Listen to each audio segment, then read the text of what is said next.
Okay, I am a behavior analyst for A Plus Solutions, so I do a lot of behavioral consultation with students in a variety of settings, their homes, in their schools, for special projects, and it could be related to skill development, behavioral issues, developmental issues, things like that.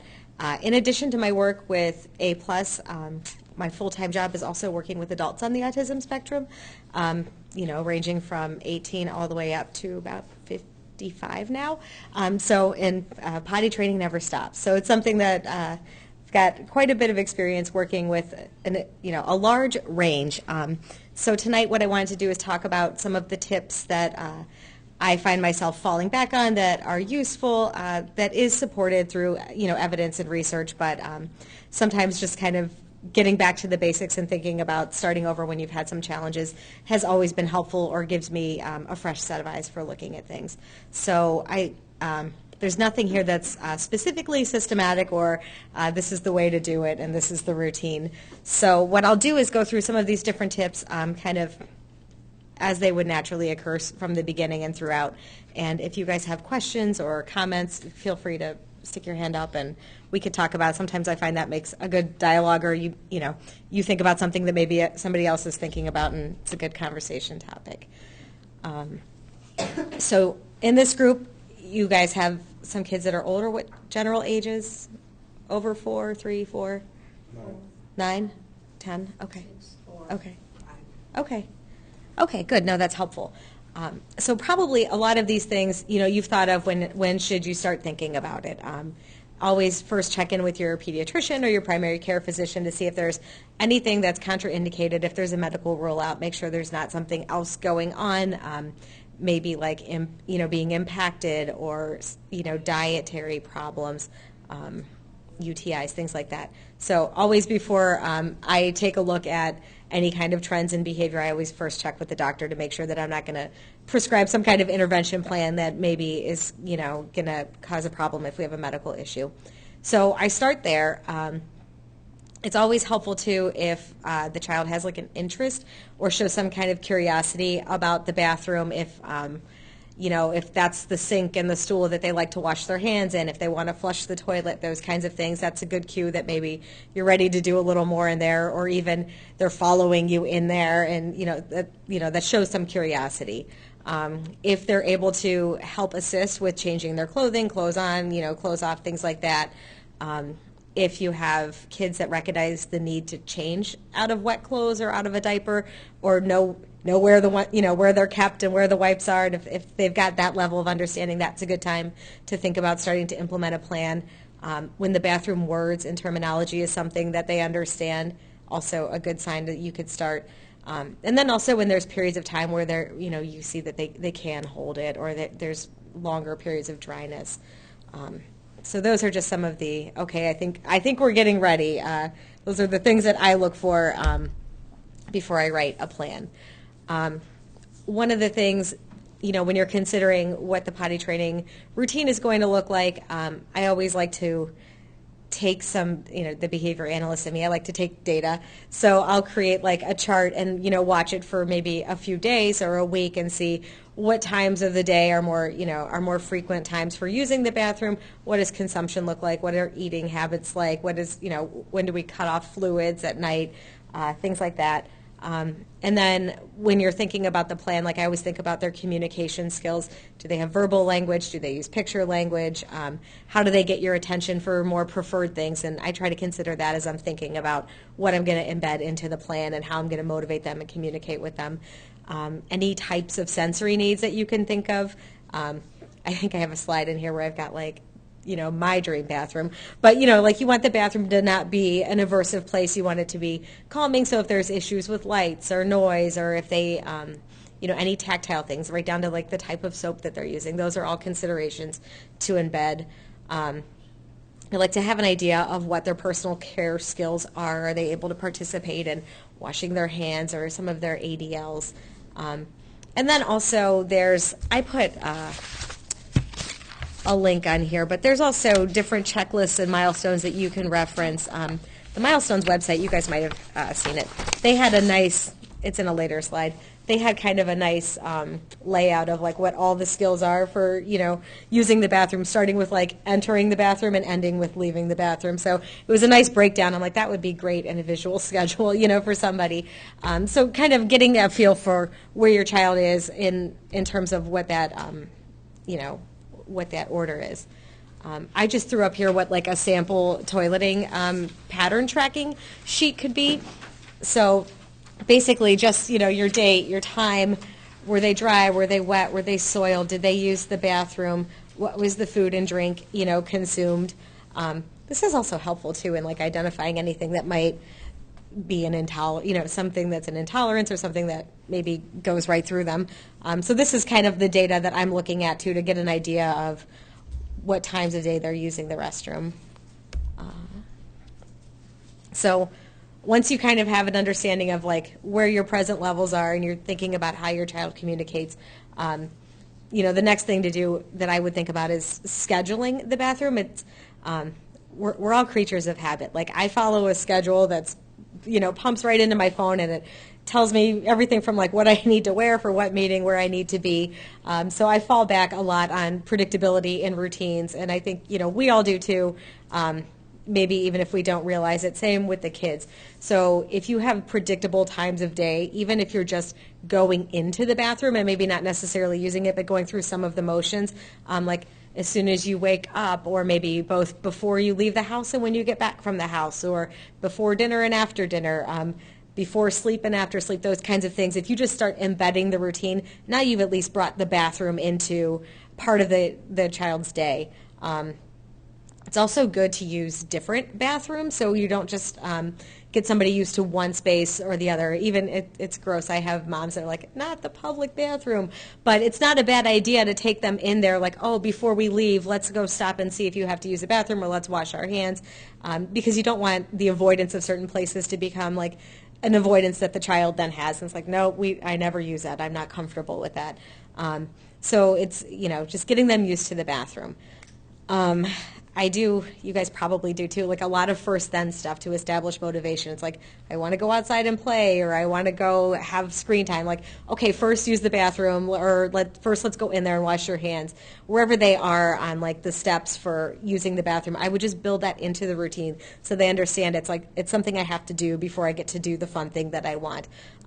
And that way, they're doing it, it's quick, it's painless. You kind of built in a natural reinforcer. They're getting to their iPad, or they're getting outside with their friends. So it's a good way to get that like first then motivation going. In some of the different literature you'll read, there's different routines that people have. I came across something too that's like sit for 6, so sit on the toilet 6 times a day for at least 5 seconds per sit. So as you're thinking about the routines that you're embedding into your schedule, your child's schedule, you could have some kind of rules for what you're doing in there. Like, we're going in there to wash our hands, we're going to go sit on the toilet, we're going to go flush the toilet, whatever it is, so they understand like what they're going to be doing when they're in there. Timers are also sometimes helpful cues for transitions. You said not the same sound that you use for your kids. Like that's I use the timer a lot to signal like a change in activity across a variety of different settings. It's like we're done with the thing that you didn't want to do. We're done with the chores. Now you get the thing you want. Now we're done with the iPad, and we're going to move on to something else. It's a nice way to like put timers in at any time you're doing a transition, so it just starts to naturally signal like, oh, okay, this is done, and move on. And then I would use consistent but simple language for any kind of bathroom-related topics or activities. And it's a good thing too to if you have like caregivers in the home, or your teachers are working on something similar in school, or you have family that helps you, it's good to make sure that everybody's using the same language. I've worked with kids whose parents have said strange things, what I mean, for using the bathroom, and when I was working with them, I'm like, what do you use, because I wasn't using the same thing, and it wasn't even something that I thought about. So you want to make sure your language is consistent and simple.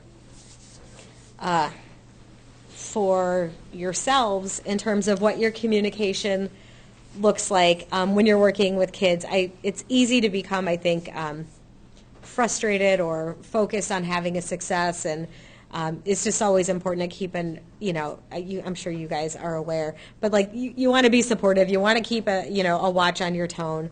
You want to be calm and just matter of fact. If there's an accident, it's like, okay, that just, that goes in the toilet. Let's get it in there. You know what I mean? You just don't want to have any kind of overt reaction. I also find that a lot of kids, despite whether you're like upset with them or praising them, it's still like a elevated social interaction, and sometimes that in itself like creates a whole new interaction for them, and it can inadvertently reinforce behavior that maybe you don't want to see.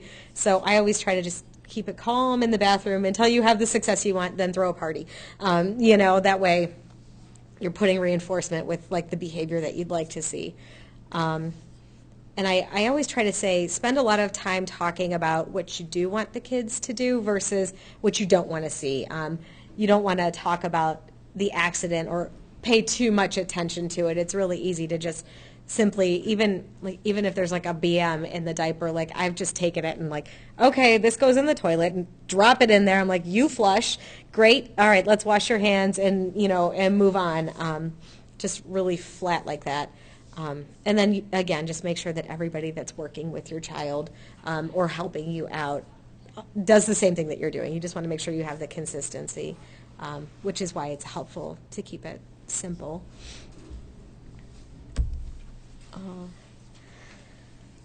When we talk about the routines, as you're starting to like create the schedule for when you want to have your bathroom times, it'd be important to like look at diet. Is there times of day where maybe it'd be more beneficial to increase fluids because you want them to be able to produce, or add more fiber to their diet so that they can help feel the urge to use the bathroom. So those are trends to look at as you're looking at when your times for using the bathroom start to unfold with what your schedule is going to look like. It's always helpful, I think, sometimes for kids who are older. I think it's aversive to have to do dressing and buttons and fasteners, easy to remove clothes. That way that's not like another step that they have to do that's hard for them.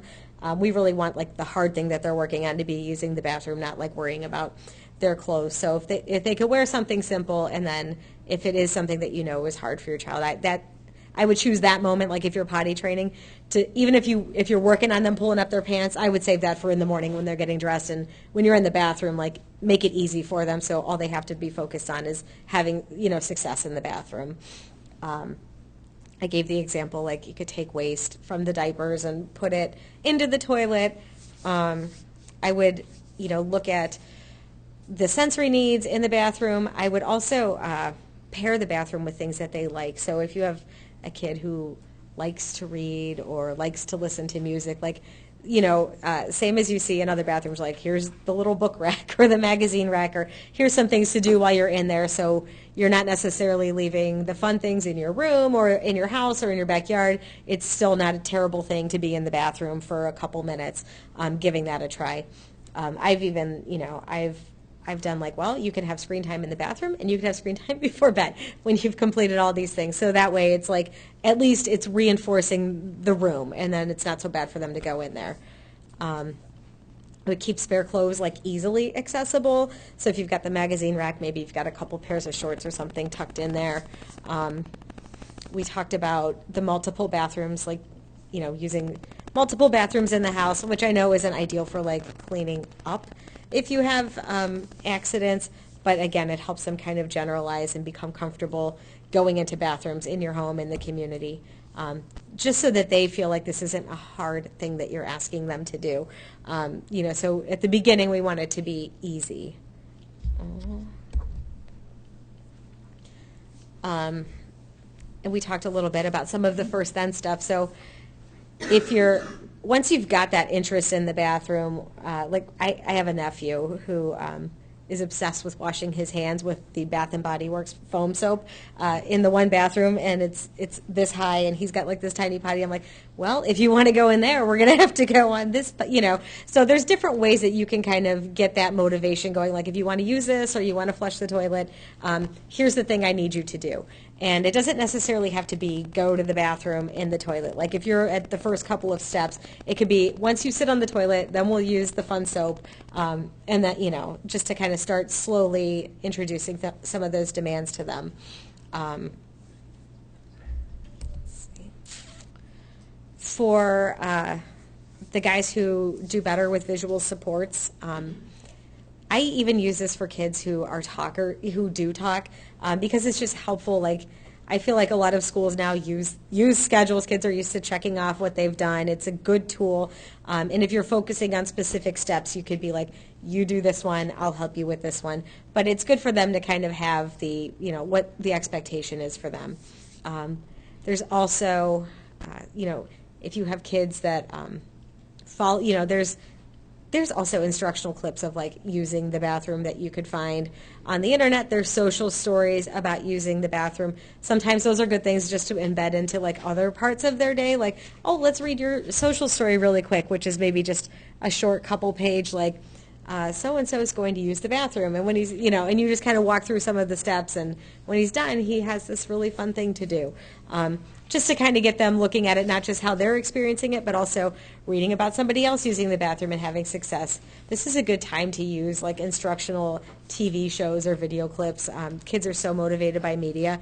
So if they watch a little clip about somebody using the bathroom, like, now we can try it. And then I've also, I've used like their toys and their dolls. Like when I've worked with kids and they just can't seem to get like one element or the other, like I'm not beneath holding up their favorite toy and like dropping chocolate chips behind it, and they're like, oh, okay, So there's different ways that you can model what it is you want them to see, and then that's exciting. That's in the toilet. Great. Let's clean up. Let's flush and move on. So there's different ways that you can help them, visually, to have an idea of what their expectation is.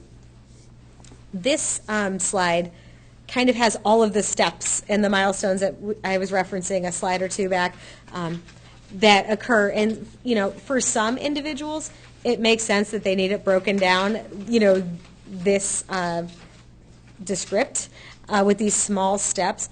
For others, maybe they don't need so much detail. It just kind of depends on where your child is. Even if it's like, you just break it down into a couple of different things, like entering the bathroom, leaving the bathroom, what I mean, that kind of stuff. So that would be something that you could individualize, or if you wanted to pull out like either a written, schedule for what it's going to look like in there with just like, check boxes, or wanted to make a visual, these would be the steps I'd look at. And, if you've got someone who can flush, but they're not like sitting on the toilet, you know what I mean? I'd back it up and make the flushing contingent on sitting on the toilet. So I threw that in there. I thought it'd be helpful for you guys to think about at home. Thinking about all of those steps, it's important to reinforce every aspect that these kids are going through. So social reinforcement, if they need like tangible reinforcement, whatever they're responsive to, I would use. And you can change the behavior that you want to see for being reinforced. So if you have someone, who goes in the bathroom and pulls down their pants, but they're not sitting on the toilet, that might be the behavior that you want to target increasing. So I'd start reinforcing that, and once they get that for a couple days in a row, okay, great. You're doing a good job sitting on the toilet. Now we're going to work on go to the bathroom. And I would stop reinforcing the sitting on the toilet and be a little bit more flat and be like, go ahead and go. And try to deliver the reinforcement more contingent on going to the bathroom. If it's not something they're able to achieve, it's fine to say, okay, you did a good job, we're still going to go wash your hands, but try to hold out that reinforcement for when they actually use the bathroom. And you could just keep changing it as they move through all of those milestones. I've also done the thing where you've had like maybe the small, potty that, toddlers will use, and then like the big high toilet becomes aversive. So I've just literally moved it closer, closer to the bathroom. You could put the lid like on the actual, and you could just kind of shape it closer to the toilet, and it's like, oh, you're ready. Look, it looks the same. We'll put you on the toilet. So there, there's different tricks that you can do. Let's see, I already talked about reinforcing on the last slide. One of the other things, if you're really struggling and some of these things that we just discussed isn't working, I would choose like a really valuable reinforcer that you're willing to part with for the rest of your day and save it just for reinforcing bathroom-specific behaviors. So if it is screen time, or if it's a special treat, or it's something that they love and you know they love it, I would only use that reinforcer for the bathroom behavior, just to try to shift their focus, shift their motivation, and that way it's not like, well, I know I can have my iPad before I go to bed, or I can, I'm going to get that dessert tonight. I would shift it, and then hopefully you see a shift in motivation with the continued supports and encouragement. And it's important to celebrate any small successes that they have. Every time that they're in the bathroom, it's good to feel like they're being successful, even when they're having accidents. You don't want to inadvertently make them feel bad or like something's very hard and very overwhelming. We want them to feel good about every time they're in there. Excuse me. We talked a little bit about the bathroom environment. There's my spa bathroom. But I think it's fine if you have like the books and the toys, or maybe you do the screen time in there. Maybe you have, sensory music, or if they're a kid that likes to hold things or any kind of tactile stuff, I'd have it in there so they have something to do that's calming for them, a stool for their feet so they're not just dangling. Get the wipes, because the toilet paper can be a tricky thing for them to negotiate. It doesn't always, you know what I mean? That's hard when you're a kid, and if it doesn't rip just right, you want to make sure you have enough. So wipes, and then even the types of soap that they're interested in. If they like a smell for the soap, or a foaming soap, or they prefer the bar soap, or it's their favorite character and you found it some, you know what I mean? Like, I would put all kinds of motivating things in the bathroom so they like it in there. There's a lot of like research out there, like what's the cutoff with diapers, what's the cutoff with pull-ups, and like how do you fade those away. I read some interesting things, and a lot of the sources say I think it's fine unless you're at the place where you're targeting your overnights. I would leave the diapers on overnight and focus on your daytime routines first. And I think you could do some more systematic manipulations to your fluid intake and things like that at the end of the night to kind of help you with the overnight. But if you want to fade the diaper, there's a couple things you could do. Some people will just, plain cold turkey, take the diaper away. Just be prepared. There's going to be accidents. They're going to feel that they're wet. And it's okay. You would just pair like, okay, you feel that? Oh, that's wet. So we've got to change our clothes. Next time we'll go to the toilet. And that's one way. Sometimes the kids like the feel of the diaper. It produces some kind of sensory sensation. It's more secure. It's tighter than underwear would be. So what you could do is you could put the diaper over their underwear, so when they do have an accident, they still feel the wetness, and they could start to pair that. You could, oh, okay, we're wet. Let's check. Yep, that's wet. So we need to go to the bathroom. Sit on the toilet. Even if they don't go to the bathroom, sit on the toilet and let's wash your hands and get changed and cleaned up. You could. And with that plan, if it's like they like the snugness of the diaper, you could just start loosening it, like don't put it over or get a bigger diaper. So they start to like gradually fade away with like what that feeling feels like. I've even seen where like, one of the websites I was reading was like tearing away parts of the diaper. I'm like, oh, I don't know if I like that. Like, let's just slowly loosen it and fade it away. And then anytime that they are in underwear, like I would really reinforce it. Like, oh, I see you've got your underwear on. Like, that's great. Like, oh, if it's your big girl pants, your big boy pants, you know what I mean? Things like that. I pay a lot of attention on, those are dry. You're doing so good. You want them to feel proud and like want to be wearing those more often. And I would put a lot less social attention on like wearing the diaper. It could be as simple as like, okay, go ahead and get your diaper, but I wouldn't pay too much attention talking about it. And a lot more attention on like, oh, it's underwear this morning. Great, good choice. Just so they start to feel like, oh, mom and dad are way more excited when I'm wearing these, whether or not they connect the dots, like at least there's going to be that shift in what the reinforcement looks like.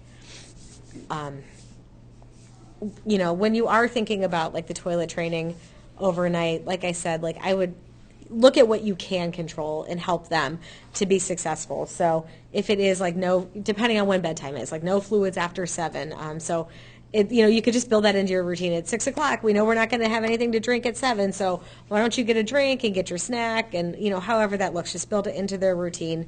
And that's also, assuming that you have a consistent bedtime routine.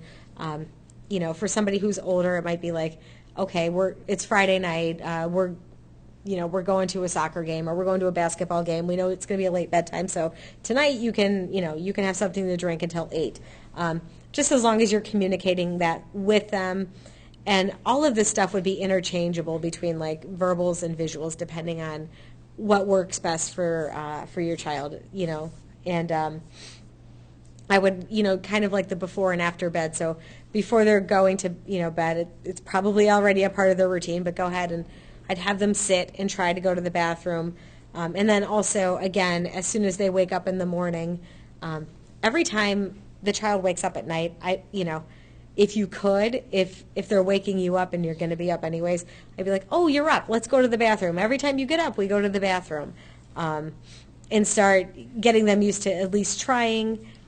There's other things that people have done. There's different like supplements people take overnight, like I think it's DDAP that like helps you hold your bladder. But I think there's other antecedent controls that you could try first before looking at a medical solution. For some kids, like we've done social stories, like they're afraid to get up in the middle of the night and leave their bedroom. So it's like something we review with them before they go to bed. Like, if you have to go to the bathroom, you can go knock on your parents' door, or you could just go into the bathroom. Or sometimes they just kind of need the map of like, what happens when I'm up? Like, yes, you can leave your bedroom and you could go to the bathroom, or you can go to your parents' room, so that they have an idea of like what they're allowed to do. So just giving them that information and just rotely practicing it, every night, so it's consistent and part of their routine. I think there's a link on here, and there might be a handout that you guys get. There is something called habit training. There's a typo there. It's just a very rigid routine and scheduled program with the goal to start to teach the individual the need to go to the bathroom. So this is a really detailed, visually supported schedule. Not so different than what we talked about, but it's a lot more intense. It's really rigid. And this is something that sometimes like older adults will use, like when everything else hasn't worked, like all of these other different strategies. So I attached the information that you guys can go look at the various steps. A lot of what we discussed is in here, but it just kind of gives you step by step like how it actually looks. And, everybody's different, so every child responds differently to different things. So it's important to, like, you guys know your kids. I would individualize things. If they do better with first then schedules, if they do better with, some kind of video model, like, you can tailor a lot of this.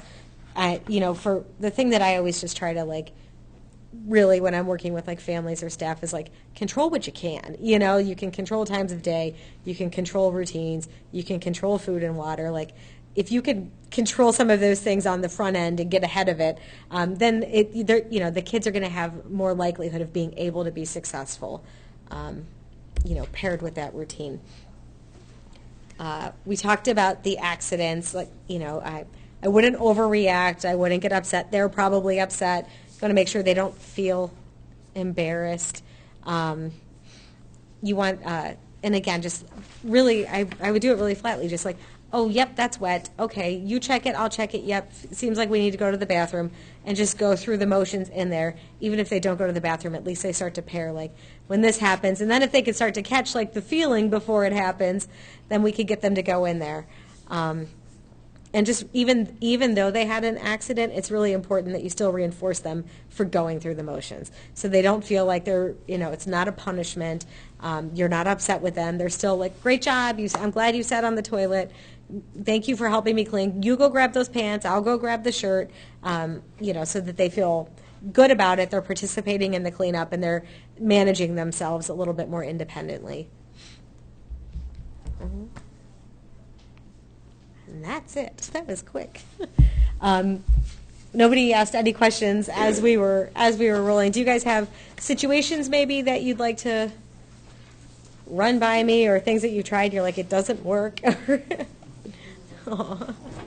One mom asked about public restrooms and her child's fear of self-flushing toilets.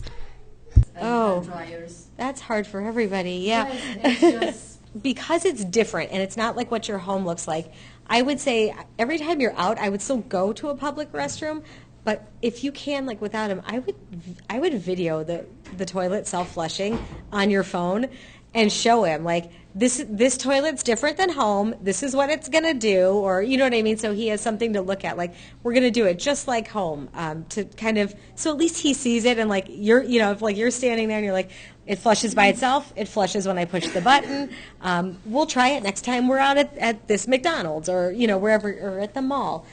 It might be something to help prepare him on the front. Yeah, you're on the right track. You'd want to just sensitize him to it, and I would even videos like not people like going to the bathroom. But like, if you see like where I'm walking in, I'm okay. It's crowded. There's other people here. It's for public, just so he can kind of see what to expect. Like, it's not just going to be me and mom or me and dad, or you know what I mean. But like, just so he has an idea of like, this is what it looks like in the mall, and it might be different at McDonald's or the library. But just so he can get a feel, so it's not so. Like, I know there's the men's sign, I know there's going to be sinks, but like just so he can see it before he goes, maybe it would prepare him a little bit more. And I would just practice it like in the car, like as we're going, like, let's watch the video, like in case we have to go to the bathroom, this is what it's going to look like.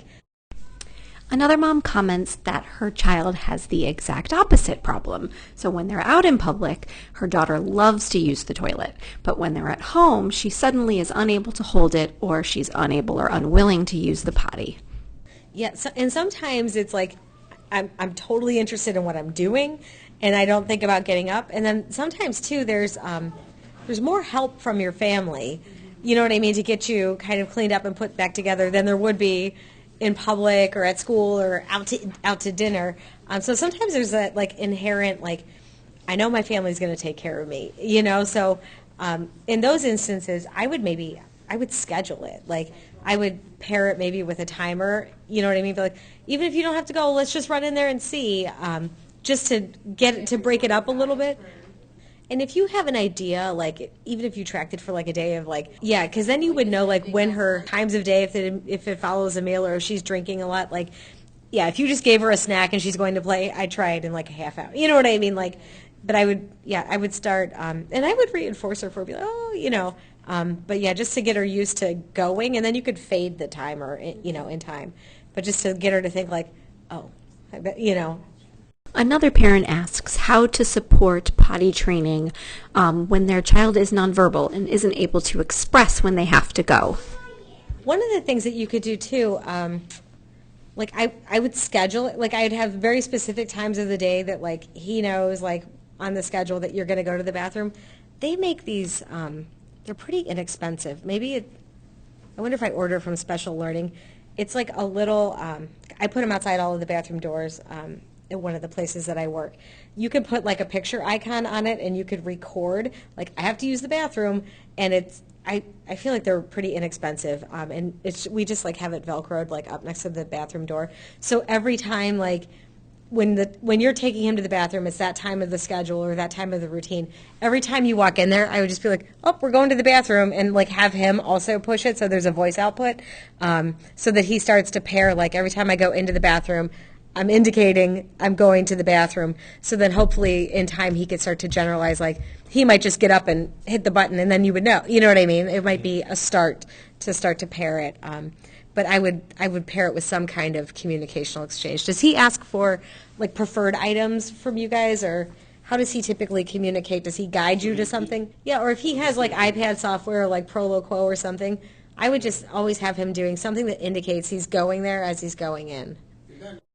The next parent comments about how stubborn her child has been when trying to get him to use the potty. When given the choice between using a pull-up or underwear, the child always chooses the pull-up, and no matter what kind of reinforcer they try to use, nothing is able to motivate him to use the potty. Because what you could do is you could withhold the reinforcement and only give it once he goes to the bathroom. So like pick something that's more valuable than anything else, like if it's the screen time or whatever he's wanting to escape back to, and be like, this is yours for the rest of the night if you pee in the toilet. You know what I mean? Like if you go to the bathroom in the toilet. So that way, like, he's not holding it while he's on the toilet and then also holding his urine. But you know what I mean? It's like, as soon as you go, this is yours. I've got it. It's in my hand. I'm ready to give it to you. You just have to go to the bathroom. I mean, I would play around a little bit with this too. Like, I would pick a time where you just gave him like a juice box, or you know what I mean, like a Gatorade, and you know he's going to have to go. Like, that's the better time, because you know what I mean? That way, like, at least he'll have to go.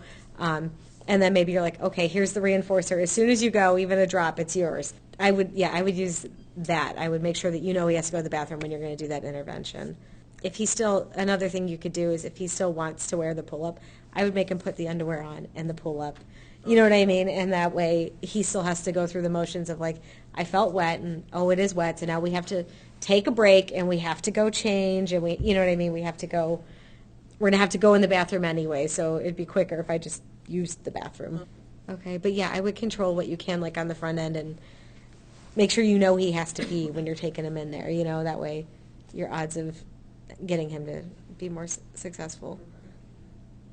Another parent asks how to help his child become night potty trained. He's able to use the potty during the day, but no matter what, at night he insists on wearing a pull-up and, without fail, has an accident in his pull-up. You said he's anxious. Would something, I don't want to spark his anxiety, but what if there's 4 pull-ups left in the drawer, and then tomorrow there's 3, and then there's 2, and then there's 1. It's like, yeah, I mean, with someone with anxiety, like, I'm always, it just depends on what it looks like. It's like, are we preparing them? Are we sensitizing to them? Or is this more a cold turkey situation and they have to see that they survive, but I just wonder if it's like, oh, and we're out. Let's try underwear tonight. So then the other thing you could do is on the drawers just got underwear, and say, oh, looks like we're out of pull-up, so it's going to be underwear tonight. Let's see how you do. Do you want me to wake you up at 2 to see if you have to go to the bathroom? Do you want to go now? Maybe we, as he's changing, maybe we won't have anything to drink after 7 tonight. Since we're out of the pull-ups, I want you to be prepared, and see if that would maybe be something. One final question. A parent asked, is there such a thing as starting training too early? It depends. If I would say it's fine to establish routines of walking into the bathrooms, getting that exposure, because what that'll do is help. It'll help build the repertoire of knowledge about that's the toilet, that's the flush, and maybe get some curiosity going. But I wouldn't force anybody to start potty training until you've got your medical rule out. They have interest in the bathroom. Depending on the age. If it's something where it's been a while and you think that this is something we really want to work towards and make it routine, I would just start with those beginner steps. Let's go in the bathroom. This is the bathroom. Okay, we've got that master. Now let's go in. Let's pull our pants down and sit. Okay, got that master. You know what I mean? I would just create the routines before and after bedtime, before and after your meals, before and after you leave the house, those kinds of things, just so it's just part of their day. So when they actually do go to the bathroom, it's like, oh, great, you were here, perfect timing.